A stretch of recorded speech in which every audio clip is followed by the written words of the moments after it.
السلام علیکم. یہ سائنس کا چیپٹر 6 ہے. ہم ایک نیا ٹاپک آج پڑھیں گے: آلودگی کی اقسام، ٹائپس آف پولوشن. ماحول کے کسی خاص حصے کے متاثر ہونے کی بنا پر ماحولیاتی آلودگی کو 3 بڑی اقسام میں تقسیم کیا جا سکتا ہے: فضائی آلودگی، آبی آلودگی اور زمینی آلودگی.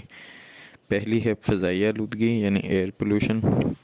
ہوا اس وقت آلودہ تصور کی جاتی ہے جب اس کی ترکیب یا کوالٹی میں تبدیلی پیدا ہو جائے. یہ تبدیلی متعدد گیسوں، دھوئیں اور ذرات کے ہوا میں شامل ہونے کے نتیجے میں پیدا ہوتی ہے. ان گیسوں، دھوئیں اور ذرات کے ہوا میں شامل ہونے کی متعدد وجوہات میں سے چند ایک درج ذیل ہیں.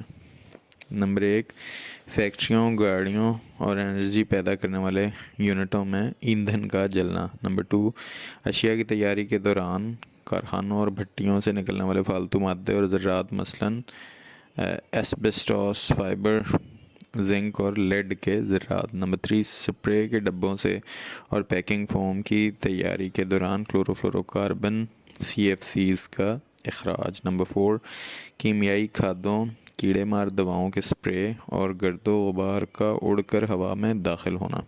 اثرات: ہوا کی آلودگی نباتاتی، حیوانی اور انسانی زندگی کو کئی طرح سے متاثر کرتی ہے. شور کی آلودگی: ناپسندیدہ، خوشگوار، اونچی اور بے ترتیب آواز جو کانوں کو بھلی نہ لگے، شور کی آلودگی کے زمرے میں آتی ہے. شور کی آلودگی گاڑیوں کے زیادہ استعمال، بھاری مشینوں کے چلنے اور بلند آواز موسیقی سے پیدا ہوتی ہے. یہ انسانی دماغ اور کانوں کی سننے کی صلاحیت پر اثر انداز ہوتی ہے.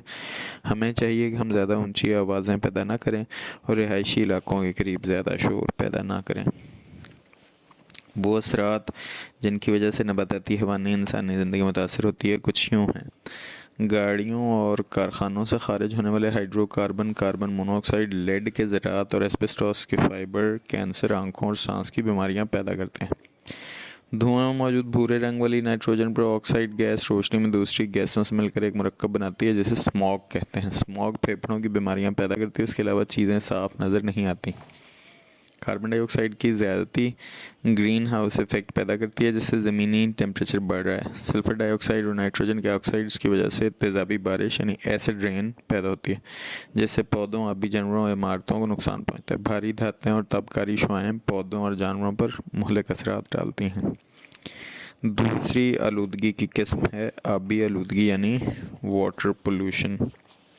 آبی آلودگی عموماً صنعتی فاضل مواد، شہروں کی گندگی اور سیویج کو آبی ذخائر مثلاً دریاؤں، نالوں، جھیلوں، تالابوں اور سمندروں میں پھینکنے سے پیدا ہوتی ہے. آبی آلودگی بیشتر طور پر صنعتی لحاظ سے ترقی یافتہ ممالک کا مسئلہ ہے، مگر اب پاکستان جیسے ترقی پذیر ممالک بھی اس کا شکار ہو رہے ہیں. چمڑے، کپڑے، کاغذ، پلاسٹک اور دیگر کیمیکلز کے کارخانوں سے خارج ہونے والے فاسد مادوں میں بھاری دھاتیں مثلاً کرومیم، لیڈ، مرکری وغیرہ اور زہریلے مادے موجود ہوتے ہیں جو پانی میں شامل ہوتے ہیں. بھاری دھاتیں اور زہریلے مادے جانداروں کے جسم میں داخل ہو کر کینسر اور دوسری بیماریوں کا باعث بن سکتے ہیں. گھروں اور بستیوں سے نکلنے والے پانی اور فالتو مواد میں بچی کھچی خوراک، ڈٹرجنٹس اور انسانی اور حیوانی فضلات شامل ہوتے ہیں. ان کے آبی ذخائر میں شامل ہونے سے پانی میں نمکیات اور نامیاتی مادے کی مقدار زیادہ ہو جاتی ہے اور حل شدہ آکسیجن کم ہو جاتی ہے. نتیجتاً آبی حیات، مچھلیاں، آبی پودے وغیرہ کی زندگی بری طرح متاثر ہوتی ہے. لاہور کے نزدیک نالہ ڈیک اور دریائے راوی سے آبی آلودگی کے نتیجے میں مچھلیاں ناپید ہو چکی ہیں. علاوہ ازیں پلیوشن کی وجہ سے پانی پینے اور دوسرے گھریلو اور صنعتی استعمال کے قابل نہیں رہتا. فضلات میں شامل بیماریاں پیدا کرنے والے جراثیم بھی آبی آلودگی کا ایک بڑا سبب ہے.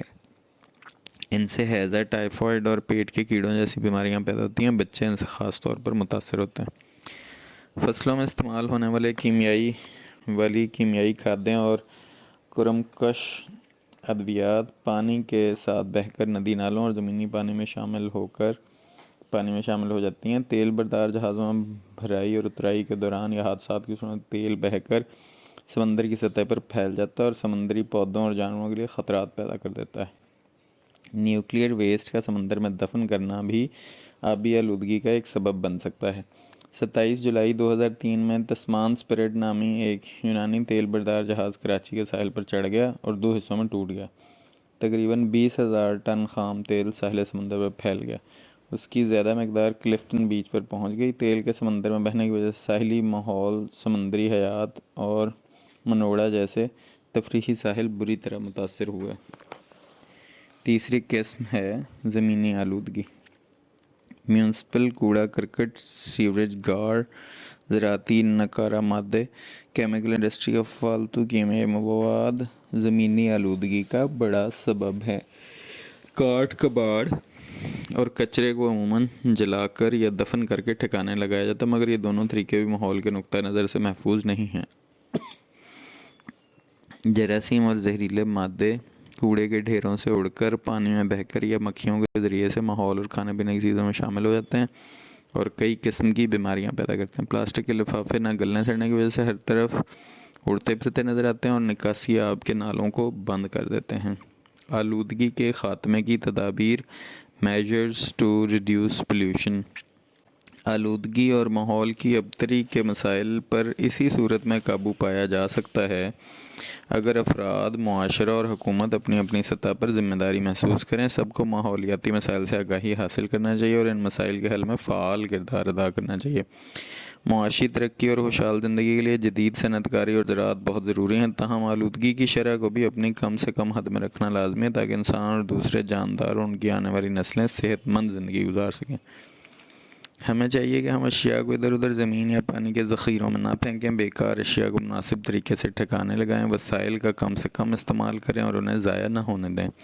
ایسی اشیاء استعمال کریں جو دوبارہ استعمال میں لائی جا سکیں۔ چیزوں کو ری سائیکلنگ کے ذریعے دوبارہ قابل استعمال بنائیں یا پھر وہ بایو ڈی گریڈیبل ہوں، یعنی مائکرو آرگنزم کے عمل سے ان کی سادہ غیر مضر اجزاء میں توڑ پھوڑ ہو سکے۔ کارخانوں، ہسپتالوں اور گھروں کا فضلہ مناسب طریقے سے بے ضرر بنانے کے بعد ہوا، پانی یا زمین میں پھینکا جائے۔ حکومتی سطح پر ماحول اور اس کی صفائی سے متعلق کم از کم معیار مقرر کیے جائیں اور ان پر عمل درآمد کروایا جائے۔ فیکٹریوں اور صنعتی یونٹوں کے مالکان کو پابند کیا جائے کہ وہ ایسے اقدامات کریں کہ ماحول کم سے کم آلودہ ہو۔ زیادہ سے زیادہ درخت لگائیں اور ان کی حفاظت کریں۔ اس باب کا اگلا حصہ معدنیات اور فوسل فیولز ہیں، یعنی منرلز اینڈ فوسل فیولز، وہ ہم پھر پڑھیں گے انشاءاللہ۔ السلام علیکم۔